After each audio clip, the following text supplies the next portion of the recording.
El tema que vamos a ver a continuación es o son las condiciones del trabajo en México. Ya hicimos un trabajo personal previo acerca de las condiciones del trabajo en general, es decir, no solo o no en un país, sino las que regula el mundo para que el trabajo sea digno para el ser humano. Y hablábamos de tres grandes aspectos como el medio ambiente, el trabajo en sí, o sea, la labor que se realiza y la organización que debe de tener la empresa. Es la articulación equitativa de estas tres condiciones de trabajo van a permitir que el trabajo sea digno para el ser humano y resguarde la seguridad física y mental de la persona. Entonces vamos a hablar ahora expresamente de cuáles son las condiciones o las características que debe de tener un trabajo en México. Cuando hablamos de condiciones de trabajo, pues nos estamos refiriendo a todas las características que tiene un trabajo establecido en el derecho laboral, es decir, en la Ley Federal del Trabajo. El derecho laboral tiene como antecedente la Constitución de 1917 y expresamente en el artículo 123 donde se defiende algunos o se definen algunos de los derechos de los trabajadores. Por ejemplo, hablamos acerca de la jornada de 8 horas, del pago de tiempo extra, de indemnizaciones cuando una persona se accidenta y de sobre todo la libertad sindical. Esos son los aspectos que trata el artículo 123. Pero bueno, con el paso del tiempo, estamos hablando de 1917, ya con el paso del tiempo hubo necesidad de crear nuevas leyes laborales que se aplicaran en el país. ¿Para qué? Pues para que hubiera otros derechos que tuvieran los trabajadores no establecidos en ese artículo. A partir de 1920, quienes se encontraban interesados en la creación de la legislación laboral manifestaron su interés de que se hiciera una nueva legislación con base en la Constitución, pero que tuviera muchos más aspectos. Y entonces en 1922 fue cuando empezaron a hacer toda una iniciativa para que hubiera un código del trabajo. Esta iniciativa fue establecida por Emilio Portes Gil.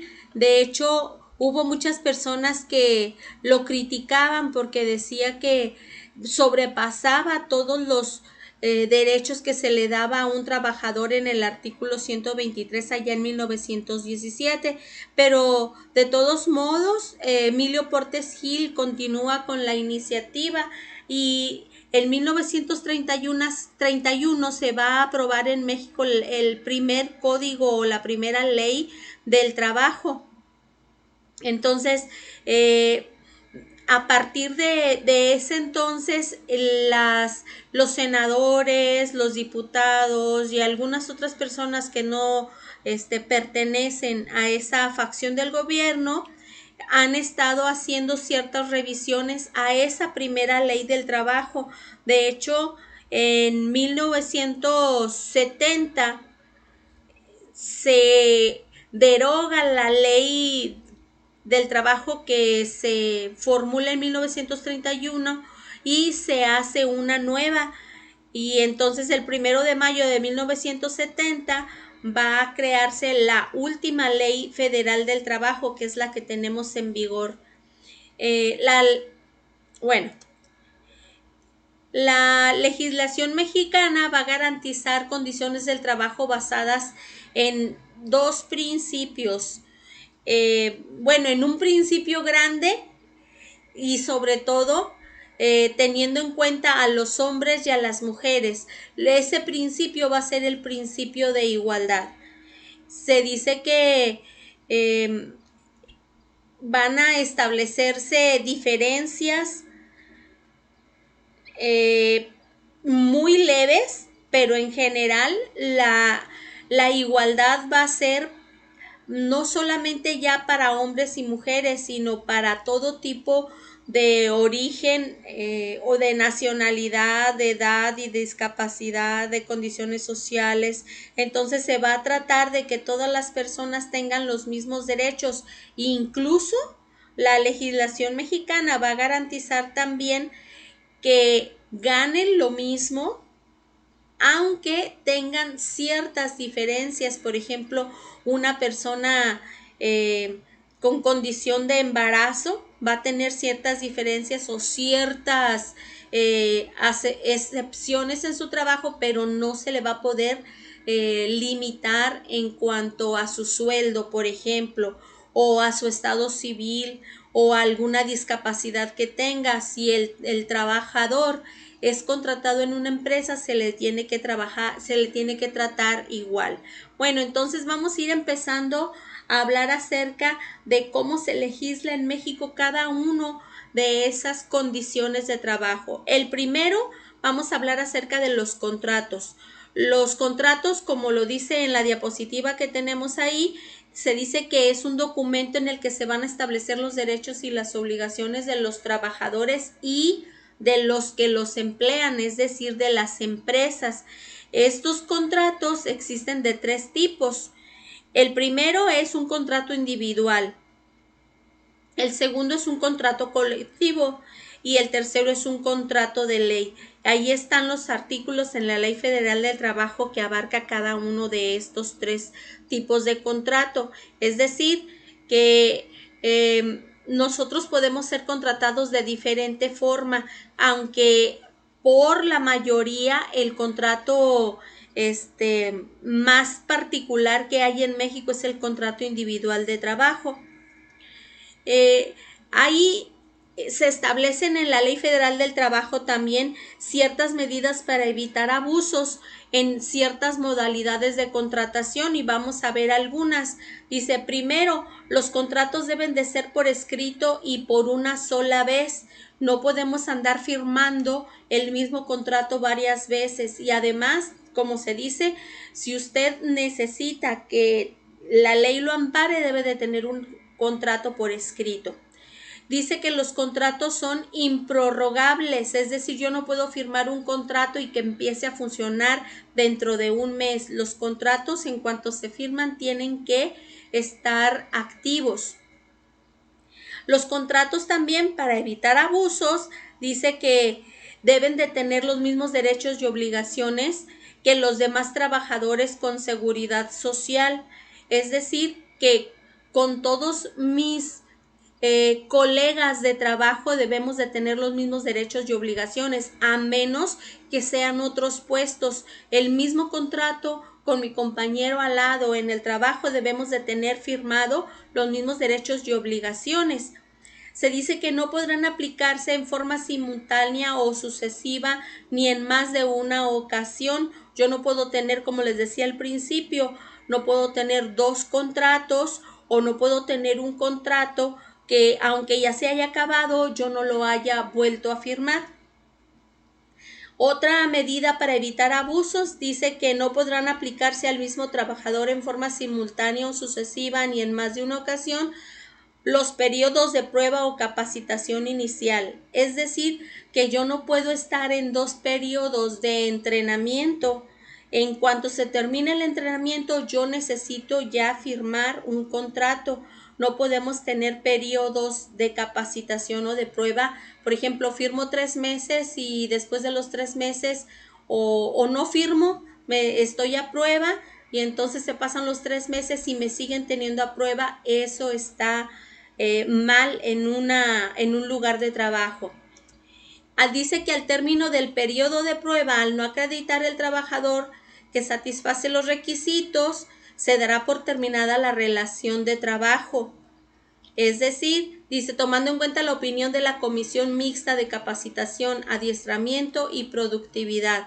Más o menos va en relación a lo que había platicado en el punto anterior. Yo no puedo tener 2 periodos de prueba o yo no puedo tener 3 capacitaciones y que no me hagan mi contrato, ni 2 siquiera.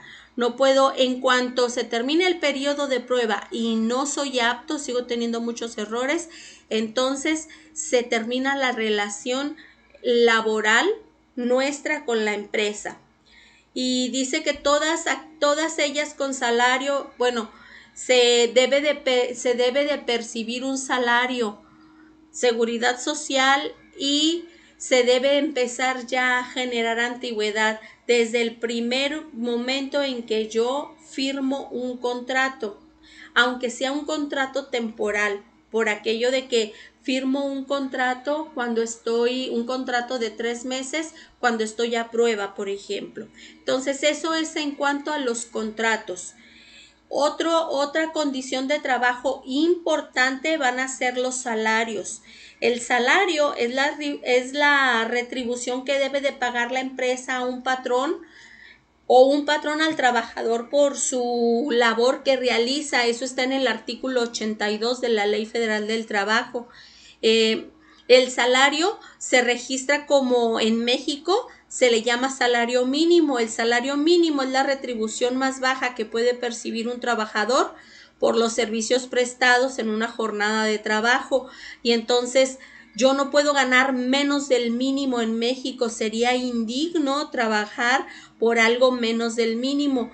Es decir, que al día, estamos hablando de jornadas, yo no puedo ganar menos de lo que se establece por ley. Por ley, se va a permitir que el patrón te vaya a hacer deducciones.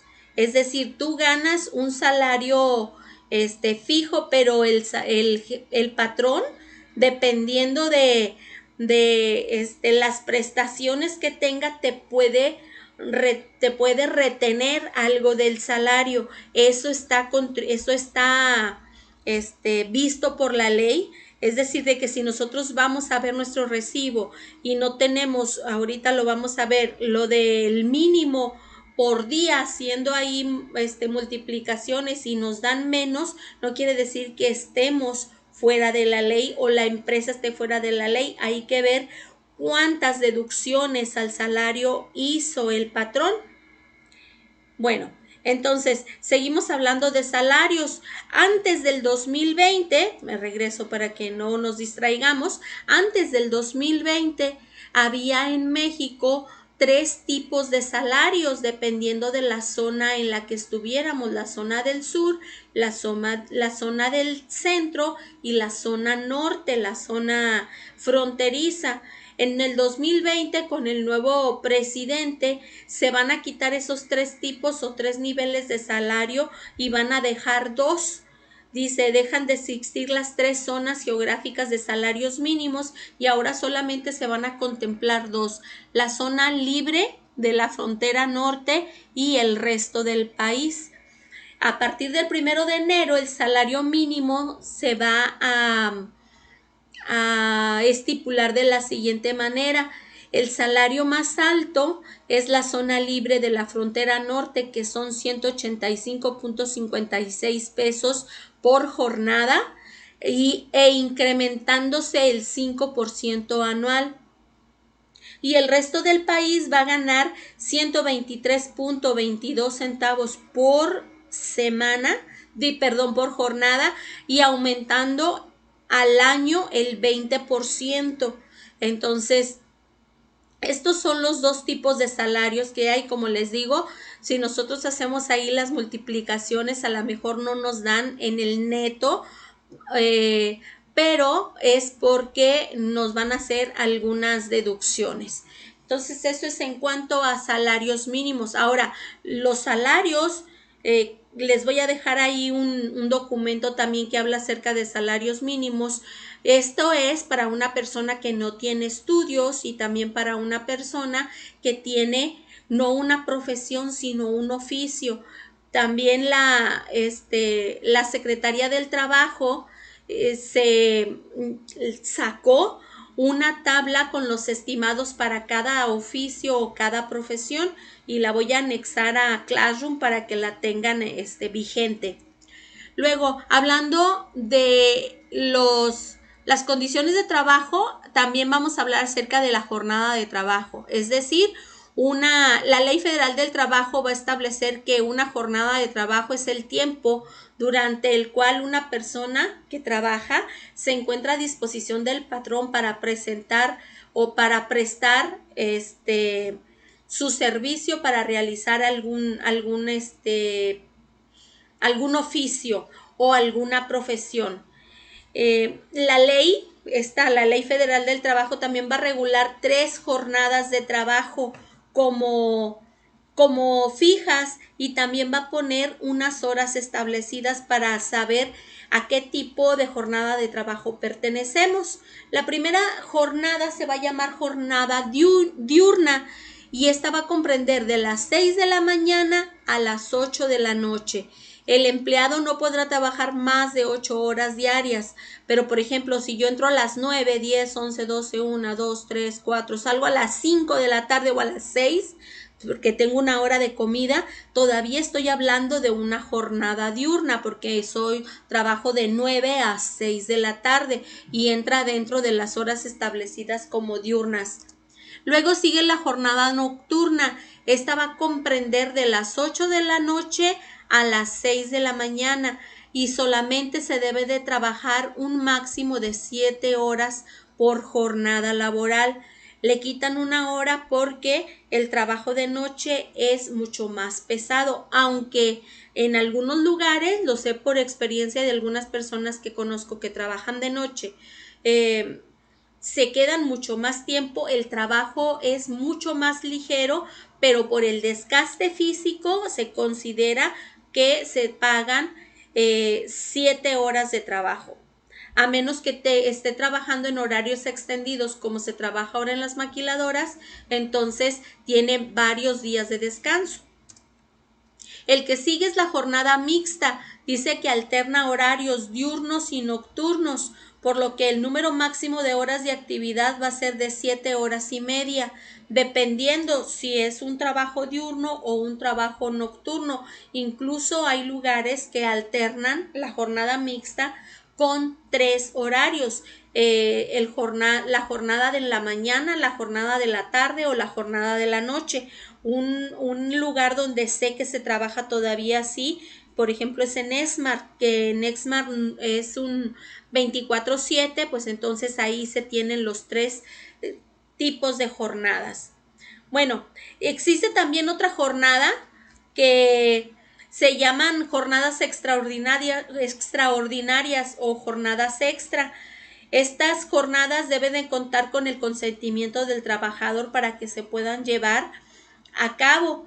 Los artículos del 58 al 68 en la Ley Federal del Trabajo van a hablar acerca de esta jornada, porque pueden ser de diferente forma, y como es un horario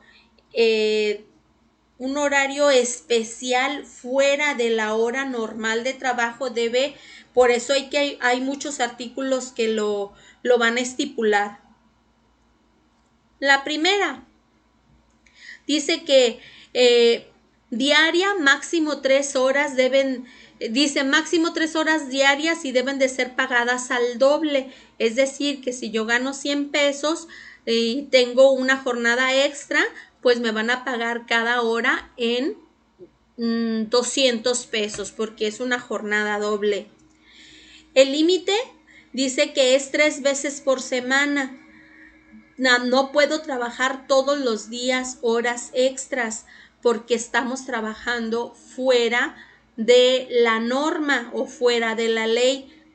Aunque muchas personas les gusta mucho trabajar extra, la ley nos protege porque se está afectando la salud. Es decir, que estamos trabajando, en vez de 8, estamos trabajando 11 o 12 horas, entonces estamos trabajando de más y la salud se va a ver afectada tarde o temprano. Entonces la ley a veces nos protege hasta en contra de nuestra propia voluntad. Dice que si se elabora más tiempo, entonces se debe de pagar al triple. Si yo voy a trabajar 3 horas, 4 horas o la jornada completa, en vez de trabajar 8 horas, trabajo 16, 3 horas deben de ser pagadas al doble y 5 horas deberían de ser pagadas al triple. Esas serían las condiciones así a grandes rasgos del horario extra. Otra condición del trabajo es el aguinaldo. El aguinaldo sabemos que es una cantidad de dinero que se otorga por empresa a los empleados y esto va a ser para afrontar gastos de las fiestas de fin de año o vacaciones o para los regalos. Entonces, en realidad, el aguinaldo es un regalo de la empresa al empleado y es un derecho irrenunciable y es una prestación laboral. Generalmente todas las empresas debieran, aunque no todas lo hacen, debieran de dar un aguinaldo a sus empleados, independientemente de cualquier otra prestación legal. Debiera de existir el aguinaldo en todas las empresas. Es una bonificación que se encuentra establecida en el artículo 87 de la Ley Federal del Trabajo. Y el origen del aguinaldo se dice que es de allá de los antiguos romanos, que iban a intercambiar regalos con los amigos en los templos. Esto era como para un feliz augurio de que te iba a ir muy bien en el año. Entonces esa es digamos, el origen del aguinaldo. Eh, Seguimos hablando del aguinaldo. Se dice que por ley el trabajador debe de recibir, esto es, ya decimos que debemos de recibirlo, bueno, ¿cuánto? Pues debe de recibir 15 días de salario y esto tiene que ser antes del 20 de diciembre. Ya lo había platicado antes, que está establecido en el artículo 87 de la Ley Federal del Trabajador. Si no se elaboró el año completo, entonces te van a dar una parte proporcional. O incluso ya me salí de trabajar de ese lugar y ahora estoy trabajando en otro, pero trabajé 5 meses, pues puedo ir al lugar donde trabajé a pedir la parte proporcional del aguinaldo y dar el número de tarjeta para que me lo depositen. Entonces es válido ir allá por diciembre a los lugares en donde yo estuve trabajando para que den mi parte proporcional. El aguinaldo, para saber cuánto nos toca de aguinaldo hay que hacer lo siguiente. Lo primero, hay que dividir el salario mensual sin prestaciones, así lo que ganamos en bruto, repartirlo en 30 días y después multiplicarlo por los días de aguinaldo que otorga la empresa. Hay empresas y sobre todo algunas que dependen del gobierno que dan hasta incluso un mes o lo van aumentando dependiendo de la antigüedad, aunque no es por ley, pero lo van aumentando.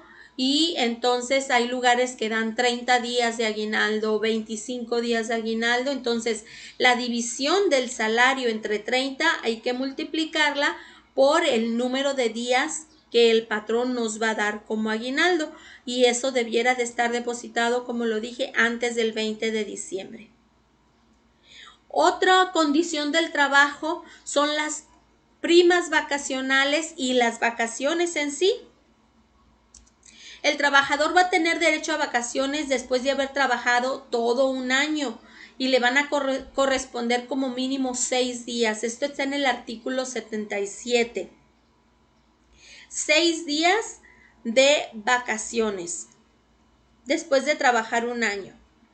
Después, cada año que se vaya elaborando, es decir, ya cuando sea, por ejemplo, el segundo año, se deben de aumentar 2 días de vacaciones hasta obtener 12 días.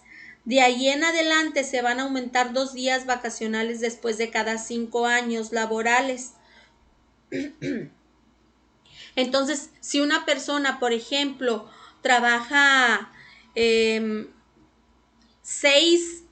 años en una empresa, entonces primero van a ser 6 y luego van a ser 8, 10, 12, 14 y el año número 6 va a tener, ok, hasta 12. Entonces, los primeros 4 años va a tener ya los 12 días y después ya no va a aumentar hasta 4 años después, va a aumentar otros dos días, y así es como se van a ir aumentando los días de vacaciones. Aunque hay muchas empresas que, dependiendo de la antigüedad de sus empleados, como les digo, sobre todo empresas que pertenecen al gobierno o trabajan para la federación, pueden tener un poquito más de beneficios. Esto es lo que pone en el artículo 77 como mínimo para que reciba de vacaciones un trabajador. Dice que además el trabajador debe de recibir por 2 días de vacaciones su salario diario más un 25% extra. Entonces, se va de vacaciones y él, si le pagan por semana o le pagan por quincena, debe de recibir su quincena completa más un 25% extra de su quincena o de su semana. A eso le vamos a llamar prima vacacional.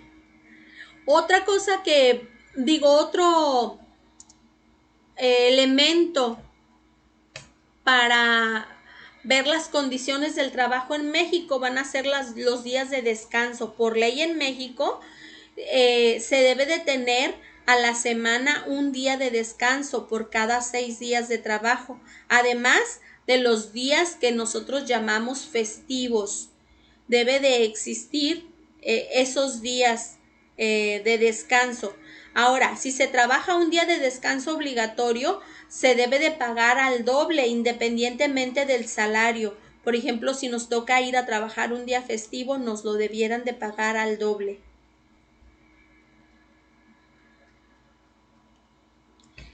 Los trabajadores, y esto es importante mencionarlo, los trabajadores no tenemos obligación de trabajar los días de descanso, salvo que el patrón y el trabajador lo acuerden. Y hay que fijarlo, y esto nos vamos a ir al primer punto cuando hablamos del contrato. Hay que leer nuestros contratos, sobre todo los contratos personales, hay que leerlos muy bien, no hay que firmarlos sin haberlo leído. Incluso estamos dentro de nuestro derecho que nos den una copia o nos permitan sacarle una fotografía a nuestro contrato firmado para poder leer bien, porque a veces no leemos y está un acuerdo dentro del contrato que dice que cuando al patrón se le ocurra o lo necesite, estamos obligados a trabajar los días en que nos llamen, aunque sean días de descanso, y entonces ahí pues ya no podemos hacer nada. En caso de que esté estipulado porque ya lo acordamos al firmar un contrato o lo platiquemos de forma verbal, debe de ser el día remunerado, como ya lo habíamos platicado hace ratito, al doble. Ahora, si se elaboran los domingos, me toca trabajar un domingo, pues entonces el patrón me va a pagar una prima llamada prima dominical, que es un 25% del día laborado por ser domingo. Entonces, en esto estamos hablando de los días de descanso. Otra condición del trabajo es el finiquito. El finiquito es un documento con el que el trabajador y el patrón dan por terminada una relación laboral voluntariamente y confirman que no hay pagos o trabajos pendientes. El trabajador va a recibir una suma por finiquito, es decir, por terminar un contrato, ahí que se recibe una suma, independientemente de que sea el trabajador o el patrón el que termine el contrato, debemos de recibir algo. Si el patrón termina nuestro contrato, nosotros habiendo cumplido perfectamente, ya sabemos que los finiquitos son mucho más jugosos que cuando nosotros como empleados lo damos por terminado. Entonces, ¿cómo se va a recibir el finiquito? Se dice que vamos a recibir un finiquito por los días trabajados en el mes, por un finiquito por la parte proporcional del aguinaldo, y de las vacaciones que no disfrutamos en el tiempo en el que estuvimos trabajando. Si yo trabajé 3 años, pero nada más me dieron vacaciones 1 año, pues entonces me van a tener que dar el dinero que corresponde a las vacaciones que no disfruté. Me van a dar la prima vacacional también, la prima de antigüedad y todas las prestaciones que estén de acuerdo al contrato. Eso va dentro del finiquito. También se establece por contrato y también hay que leerlo para saber cuándo es que se va a cobrar. Algunas empresas te dan el finiquito completo al mes o a los 15 días de haber terminado la relación patrón trabajador, y algunos solamente te dan algunas partes. Y por ejemplo, para el aguinaldo vas a tener que ir allá a finales de noviembre, principios de diciembre, y para cualquier otra prestación pues te van a poner fechas. Entonces ya depende de el patrón y el contrato que tengamos. Ahora, la firma del finiquito la firma de ese papelito que dice que nuestra relación laboral ha terminado, no es obligatorio que se realice para ninguna de las partes. Por ejemplo, si el trabajador no está de acuerdo con el dinero que el patrón le dio, pues no tiene obligación a firmar, y entonces pues ya saldría alguna otra querella a nivel laboral, que a lo mejor te puede ayudar un sindicato o alguna oficina para que protege al trabajador a nivel federal. Otra condición del trabajo también importante va a ser la seguridad social. Al momento de obtener un empleado, todos los trabajadores mexicanos debiéramos de tener lo que se llama el seguro social, es decir, debemos de ser dados de alta en el IMSS. Esto nos va a permitir tener ciertos beneficios. El principal beneficio va a ser el derecho a recibir asistencia médica sin costo. Otro de los beneficios sería gozar del derecho de poder poner a nuestros hijos en una guardería, y algunos otros beneficios. Por ejemplo, un beneficio acerca del matrimonio. Cuando uno se casa le dan algún beneficio económico. También dan otra prima, por ejemplo, cuando tenemos 40 días sin percibir un sueldo o estamos sin trabajo.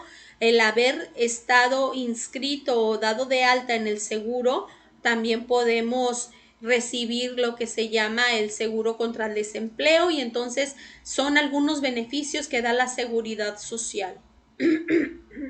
Perdón. Otra condición del trabajo importante es el reparto de utilidades. Las utilidades van a ser un pago adicional al salario, y esto es de México expresamente. Decía que esto es de México expresamente, el reparto de utilidades.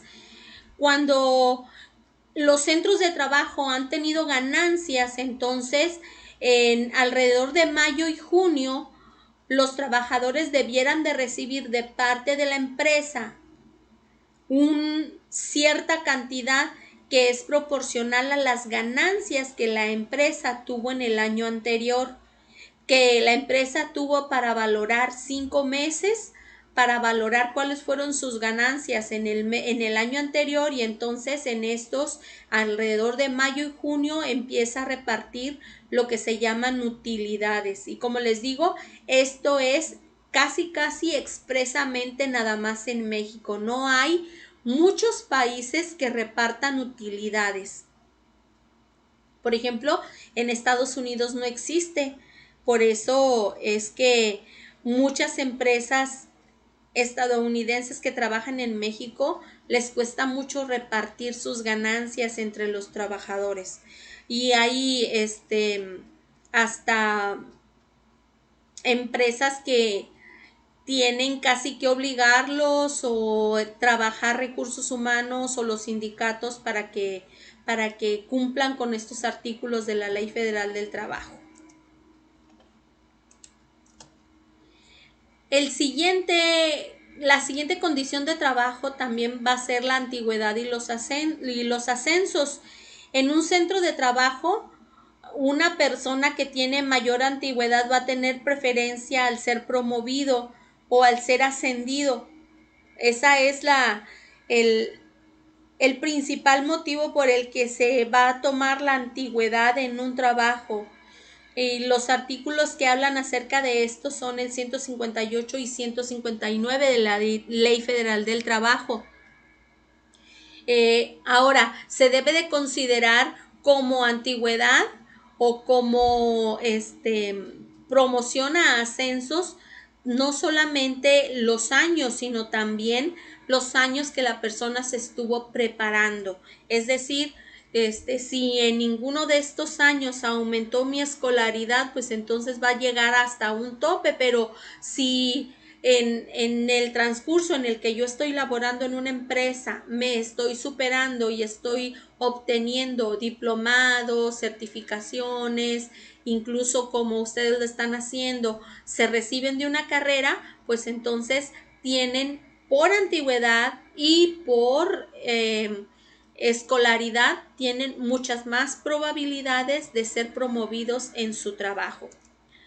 Otro de los criterios, otro de las condiciones de trabajo importantes en México es el crédito de Infonacot, es decir, el Fonacot que es una institución pública, que el objetivo de esta institución es dar créditos sin muchos intereses a los trabajadores, y también no solamente créditos, sino también ayudarles a tramitar la adquisición de algunos bienes o servicios. El Fonacot se puede obtener de ciertas maneras. Solo es necesario que la empresa esté afiliada al Fonacot. Esa es la primera característica. Casi todas las empresas o las maquiladoras hoy por hoy aquí en Reynosa están afiliadas a Fonacot. La segunda es de que seamos empleados y seamos mayores de 18 años y que tengamos laborando en la empresa más de un año.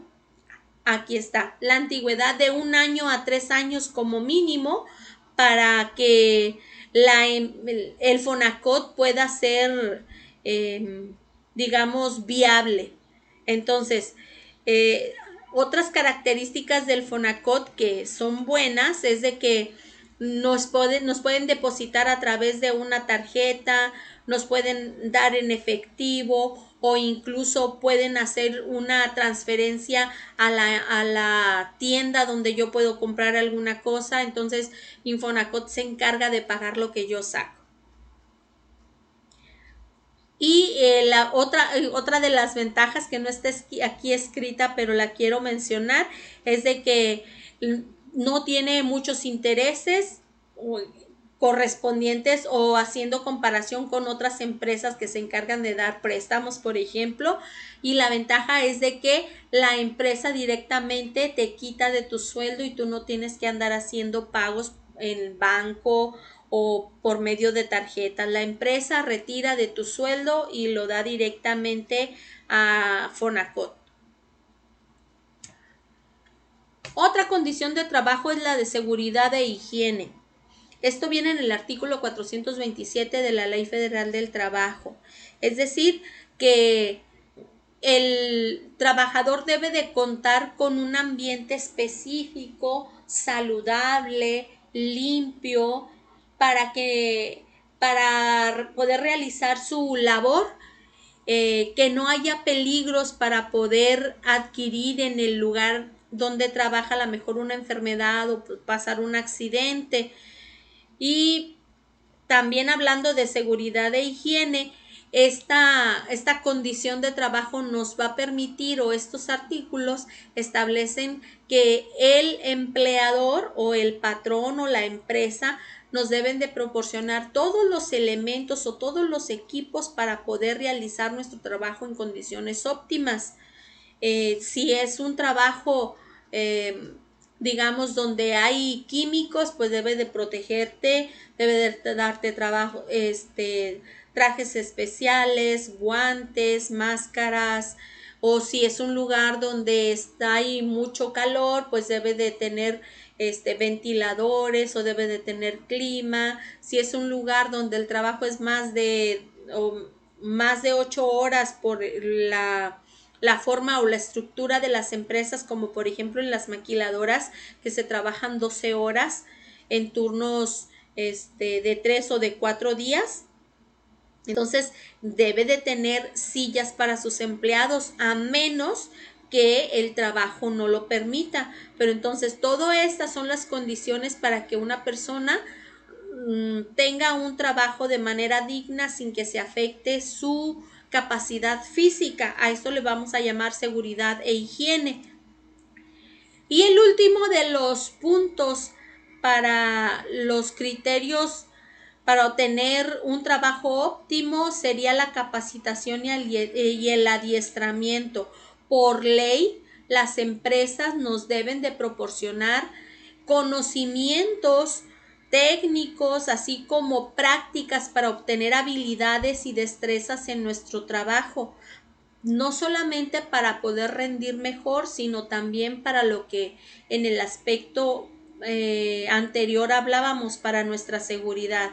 Entonces debemos de tener capacitación y adiestramiento, y esto viene en el artículo 132 de la Ley Federal del Trabajo.